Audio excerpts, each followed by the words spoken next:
There is an odd, unspoken reality that many MMO fans acknowledge. For whatever reason, most, if not all, good MMOs are old. Whether they be released in the early 2010s or at the turn of the century, every MMO that has a consistent, living player count is closer to being old enough to drink than not. This implicit acknowledgement is often melancholy or sad. It's a placid admission of decline. Many eagerly await a time when MMOs can once again thrive with present, modern releases rather than relying on niche appeals for the most antiquated of player bases. One could see this melancholy disposition matched with an all too eager attitude toward all upcoming titles that promise the world and eventually deliver just short of function, and assume that MMOs are, at the very least, almost there. All that needs to happen is a single revolutionary title akin to a World of Warcraft or EverQuest or Runescape to shake up the landscape and reignite long-waned passions. After all, it is easy to look at the release of New World or Lost Ark and see this incredible influx of excited players only to venture just a few months into the future and experience the predictable decline. It's easy to assume it's just a gap of quality, of time, of development, or artistic merit, and yet this hope from players consuming the endless deluge of aspirational content about the genre remains as strong as ever. If we are at the cusp of another revolution, it ought to come in the form of the Riot MMO, for example, not a game as much as a distant promise, once led by Greg Street, a both famous and infamous name within the World of Warcraft developer canon, but now, after his departure, is stuck in a kind of limbo. Or all hopes could lay with Ashes of Creation, a scrappy, more personal project which is funded by one Stephen Sharif, the founder of the studio creating it. Or the genre could blossom anew from the soil of fully independent studios as it once had in its inception, wherein small, creative development teams innovated forward, unbegotten by corporate demand.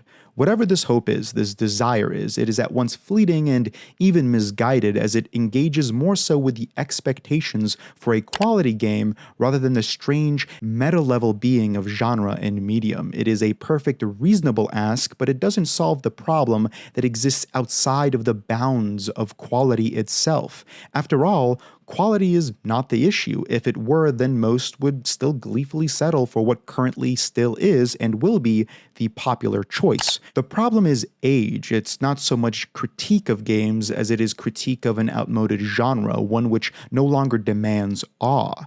What changed? It spans the globe like a superhighway. It is called Internet. You can now glimpse the future with nothing more than a modem, a phone line, and a few dollars a month. We're riding on the internet.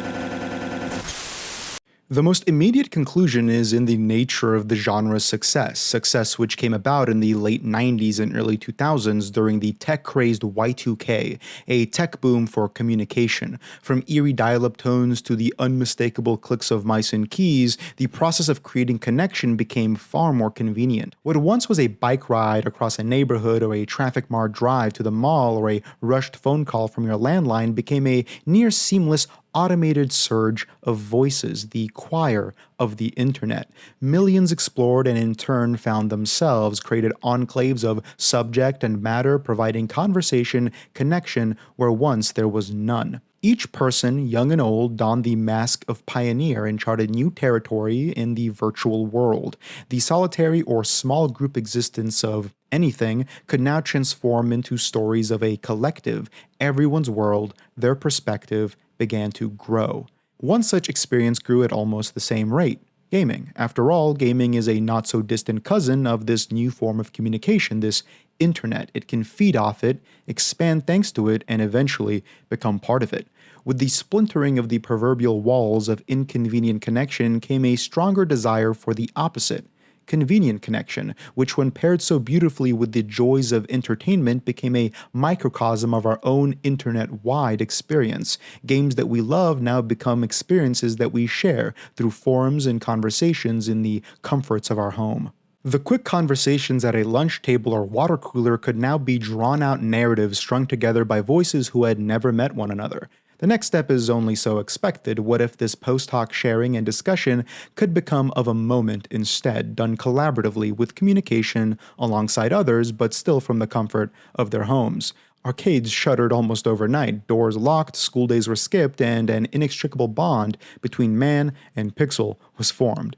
This is because what we already knew we needed, a connection to others, became represented by the dancing light of our monitor, a monitor that became a second world of close to equal meaning because a world's value is only so deep as those who inhabit it. Multiplayer was soon inducted into whatever massive meant, and the signifier of online set the record straight. What you are experiencing is alive. The novelty of such an event is difficult to explain and even more difficult to recreate, as it branded the world permanently with artifice-driven meaning. The operative functions of playing held 2 or 3 concurrent values, a way to create memories together and separate, to be in a crowd alone, a completely new experience, one which phone calls could only dream of. Experiences where those who only admired from a distance could now sparsely comprehend, experiences the rest of the internet struggled to catch up to for many years. The MMO was in equal parts novelty and futurism packaged for the perfect nerd. It was only upon getting caught up to by the rest of the internet, allowing this form of easy communication to exist outside of games, did the eruptive growth of the genre begin to finally stagnate. Even then, the continual evolution of the rest of the internet focused more so on convenient, easy communication over the latter, more difficult to replicate, memory making. This is the World of Warcraft at 10:45. We're still installing it. We plan on playing for at least 12 to 13 hours. We're going to document it. So, let's go through the What? More than 12 to 13 hours. Good call. The easier it became to engage with others, the quicker many realized the supplementary nature of this convenience. And convenience is king. It is difficult to sever the bond you create with it. Growing up, ordering next-day deliveries from Amazon ingrains in you a call-and response, an almost Pavlovian expectation of immediate return, not one requiring weeks of waiting or arduous account creation and grinds, but one that arrives at your door or in your inbox in moments. Now that the internet could offer what MMOs could, except quicker, and the rest of the world's expectation of return evolved to hasten this process, one of the two truly unique elements of the genre ceased to be unique at all. Once this halcyon era came to an end, MMOs existed in the odd limbo of replicative play. Production studios saw the high-budget risk of investment and therefore, more often than not, invested in Mimicry. A proverbial army of the not-so-kindly named WoW clones were printed out, stuffed, and released to a quickly quieting buzz. The realities of the genre space, those we are keenly aware of today, had yet to be understood because it was the very first cycle. It still felt, in one way or another, novel and evolving. A game replicating World of Warcraft was seen as something eager to improve the formula, similar to how WoW did EverQuest, but that was, of course, far from the case.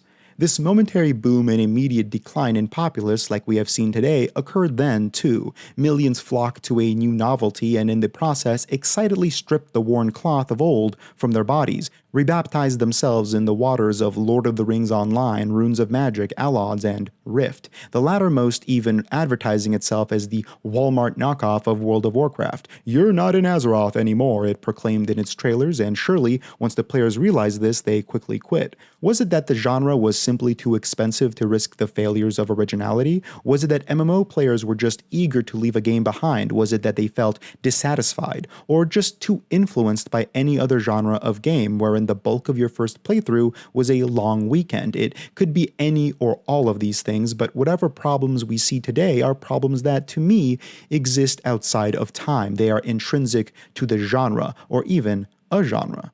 Take westerns in film, for example, a genre that saw its 20-year golden age between 1940 and 1960, a time where small-town cinemas contributed in a meaningful way to ticket sales and therefore were actually considered, and the 1 or 2 theaters any individual small town had was crammed full of people not particularly planning ahead or reserving seats. It was a simpler time, sure, but the genre that defined it did so for apparent reasons. In a post-war United States, the glorification of the antiquated new frontier wherein the struggles of the everyday man bore fruit felt most relatable, where the founding of the greatest nation on earth's democracy formed and cultivated a visible return, a world where single nomads could impose an order to the chaos of a wasteland. The death of this genre wasn't just in its hyper-commercialization, with dozens of poor-quality, self-cannibalizing films more concerned with replicating their past successes than pushing the overarching thematic elements deeper. It was in the world becoming more complex. During the Cold War, the world grew for most people, and not in a comforting way. Communication became more deceitful, technology more untrustworthy, and attitude had fundamentally changed. And this was all bookended in 1977 by what many consider to be the greatest Western ever put to screen, Star Wars. The novelty, commercialization, and encapsulation of the myths and binary evils of the universe sparked and burnt out instantly. Westerns were made after, sure, and always seemingly reminiscent of the old, not the era they took place in narratively, but rather the films that defined them. What was made was a pastiche of more influential film back when the genre still thrived, and those that didn't simply tried to conform to the new norm instead. They adjusted the motifs and themes of the Western to those of whatever genre was seeing its golden age. And by doing so, what is left is less so a remark on the Western and more so on whatever it's struggling to fit into the skin of. MMOs, by parallel, try to fit the skin of the quote-unquote modern game, becoming faster-paced, less deliberate, more replicative, cinematic, complex in the simplest sense, wherein the technology supporting them is undeniably impressive, but the output of that technology begets a surface-level, shallow interaction, larger and more expansive, simpler and easier to chew through. And chew we did. In recent years, an axiom that has defined much of the discourse surrounding MMOs is that new ones lack content. They are created without a back end in mind, and an MMO, at least for a while, was a genre that valued long-form engagement. This is likely the most difficult topic to parse because it involves reading the psychology of a mass of individuals and trying to divine a non-existent actuality. It's guesswork because in one breath, someone may complain about a lack of content in a certain MMO, and in the next remark about how grindy, repetitive tasks are the plague of the genre. Disregarding the fact that repeatable content is the backbone of the entire medium and longevity comes from adding value to that repetition, this conflicting set of principles has, to me, severely damaged the edifice of the genre and has left few games that capture its spirit. But beyond that, it created a mire of confusing ground to tread through when discussing the realities of modern releases. Because on its face, if we were to compare the release of EverQuest or the release of World of Warcraft to that of Lost Ark, New World, or any other recent MMO, how much more launch content did those former games truly offer? Especially if we were to see content outside of the repetitive task of grinding an endless sect of mobs in a forest outcrop. The answer would likely not be as large a gap as one would think, especially considering the quick rate at which both of these new titles lost the vast majority of their player base. A possible answer to this that I have heard mentioned is that the new form of engagement is much more intense. Players use guides, and guides speed up whatever process they are guiding. Players play optimally and quickly. They vacuum content up to the bone and suck the marrow out for good measure. This is certainly true. With access to endless amounts of information would in some ways be foolish or perfectly self-controlling to not access it in favor of vaguely preserving the sense of self-realization in artistic consumption. But similarly and likely, MMOs ask for this kind of engagement. They ask for the sharing of information through the communication between players and in many cases a reliance on them. This reliance can be stressful, and to alleviate that stress, we find a means of clarification, the ability to practice before ruining someone else's day. So this issue of quick consumption is most prominent in this genre, but also these concepts aren't responsible for the quickness of consumption itself. What is the former issue, consistency of expectation and expectations of convenience. There needs to be an overwhelming acceptance of something for it to be received even marginally well in the online space, and grinding is a topic controversial in even the grindiest games. Take a look at old school Runescape. There is so much discourse surrounding a player-defined fair drop rate on an item. How many hours must someone go until they are deserving of whatever reward inspired them to start this journey in the first place? The answer is, of course, dependent on the reward, but the reward has different values to different people. The answer is fluid and ever-changing. This is in old school RuneScape, by the way, where mastery over a single skill can take hundreds of hours. What about in World of Warcraft then? Blizzard's terrified response to the enormous backlash of the last 5 years has led them down a truly confounding path. one that had further entrenched many of those already passionate about the title into a state of unburdened contentness and pushed others away violently. I, being the latter, can try summarize with as much bias as I know I have. There was an overwhelming amount of negativity seen toward the Battle for Azeroth and Shadowlands expansions for wildly different yet oddly conflated reasons, and in response, Blizzard decided to pull back this overarching theme of time investment and long-form growth that has defined the genre since its inception. Instead, they transformed an already singular and simple MMO into one that loudly, abrasively demands you fuck off when they ask. It became as seasonal and flitting as an ARPG like Path of Exile, yet with none of the interesting character progression or itemization of an ARPG like Diablo 4. It is the most basic elements of a live service dungeon crawler stripped of all personality and depth. It is a skinned Skinner box where the churning mechanisms of number go up are as blatant as they are momentary. Don't get me wrong, this need to pace out engagement was always an element of the game, and in some vague sense, an element of all games, but in time, like a cancer, it has metastasized into an all-consuming extreme. When a new patch launches, you log in, you devalue all of your prior 6 months of work in the span of a weekend through whichever enormous power scale was introduced, and you do a set list of chores outlined by the game until you cannot do them anymore, because the game has let you know that it needs to cool off for a day, a week, or even longer. And then, once it is done cooling off, you can log in and do that again. Even if the content was great, this incremental delivery removes all agency from your engagement. It creates a job and schedule even out of the most fun forms of gameplay. They do this and have done this and continue to do this more because at one point the game was seen as too grindy, so the solution is to create a game that limits how much time you can grind at any given time. The grind is not removed, it is simply artificially delayed. The irony of this is that the grind now takes more time, the only remedied aspect being that most people are progressing alongside one another at a developer-dictated pace. The confusion then is in the minds of the developer. They must create a game where one can play for years to come, yet not one which is too grindy or demanding of your time, yet also one that offers enough content to play for a long enough period of time to warrant its monetization, but also one that doesn't psychologically manipulate the player into playing it through a constant chase of progression. Psychological manipulation in this case can be anything from outward vicious monetization and FOMO-related events to just having pieces of content that require more than 2 or so weeks to complete. It is a game of enigmas, bearing the stigmatas of player-driven crucifixions, and eventually, apparently, the developer ceases to find creative or innovative solutions at all, instead just offering the misbegotten body of change to those most vocally unappeased. It is an impossible task that is mostly faced by a genre that is at ends with the modern experience, not because it is creating bad games, but because those who play it are hopelessly incapable of defining their own expectations, and when they do, they are often misdiagnosed and completely alien to the reasons that they actually play. Do I think there is a good MMO that has somehow avoided long-term grinding? No. Do I think it's possible? No. When someone makes the all-too-common deduction that all good MMOs are old, it is one that is preemptively loaded with individual meaning that, more likely than not, will never be explained because the appeals to reason are vague and unprincipled. It is just this gesture of, well, remember when we could explore worlds, uncover mysteries, when there were no internet guides, when people wouldn't rush through content?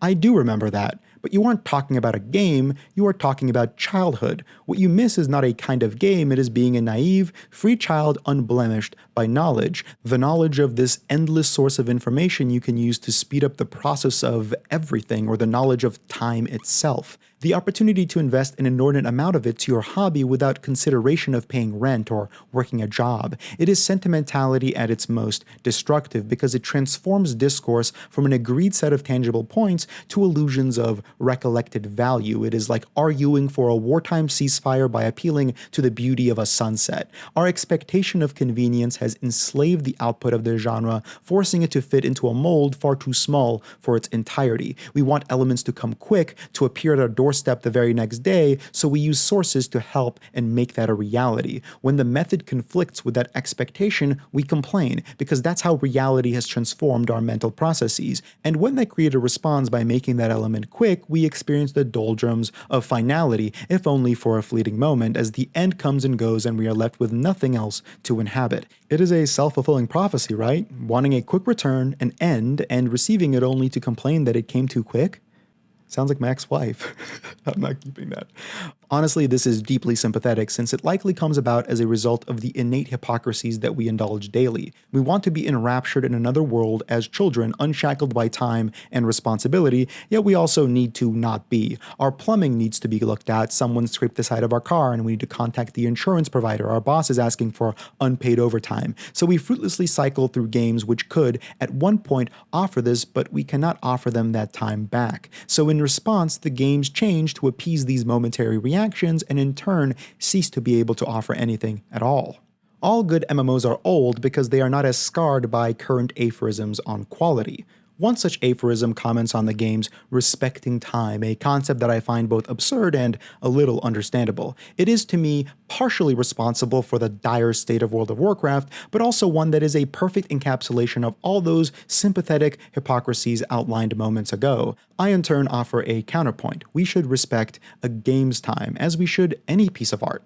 I'd hope we would collectively balk at someone fast-forwarding through Godfather or Taxi Driver to watch the action scenes quicker, much like we would criticize someone for skipping over seasons 1 through 3 of Breaking Bad because season 4 just looks more interesting. Actions that in and of themselves can be personal and completely meaningless, but when they manifest as criticisms of those projects from those very people, I feel more compelled to judge. Yet somehow we have found ourselves in the delirium of simultaneously considering video games art and treating them like the opposite, something to service us. We treat them as unchallenging, self-aggrandizing pieces of nothing that only have meaning insofar as they help us spend our evening. Now, I don't think that attitude is generally wrong to have if you're someone uncritically, casually engaging in any kind of art. Not everyone has the time or patience or even interest to spend 6 hours a day discussing, thinking, and analyzing a film. But those who do, those who spend much of their time discussing media frivolously and solipsistically, ought be criticized in hopes of repairing the already damaged schemas of modern-day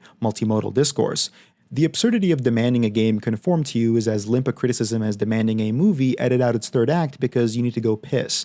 A criticism of a film's pacing is not just an ask for it to be shorter or longer because of your own personal real-life commitments, but rather what the length or even scene-to-scene beats in editing, sound, and narrative mean for the overarching aesthetics of the project as a whole. You are only a part of it as a filter that translates that text into interpretation.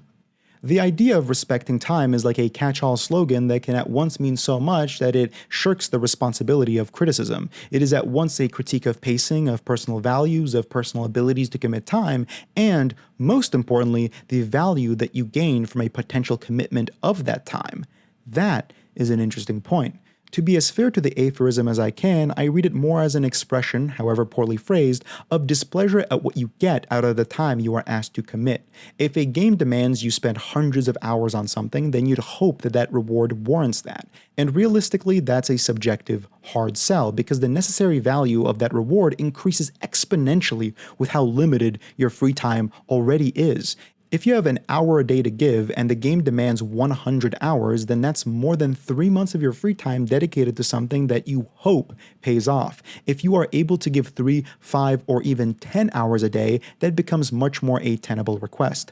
Understanding that, we must once again ask the question of whether an MMO can be great if you don't spend much time with it at all. Of course, the answer varies based on what someone may define as great in the context of this specific genre. To me, great is emphasized by the nature of the world itself and your interaction with it, how you accustom yourself to it and become a part of it as you would anything else. A great MMO is defined by your ability to become a citizen of its community, not just a tourist. I recognize that's personal and disconnected from other elements that I'd consider great within more mechanics-driven game design. After all, the successes of modern WoW and even Final Fantasy XIV spit in the face of that.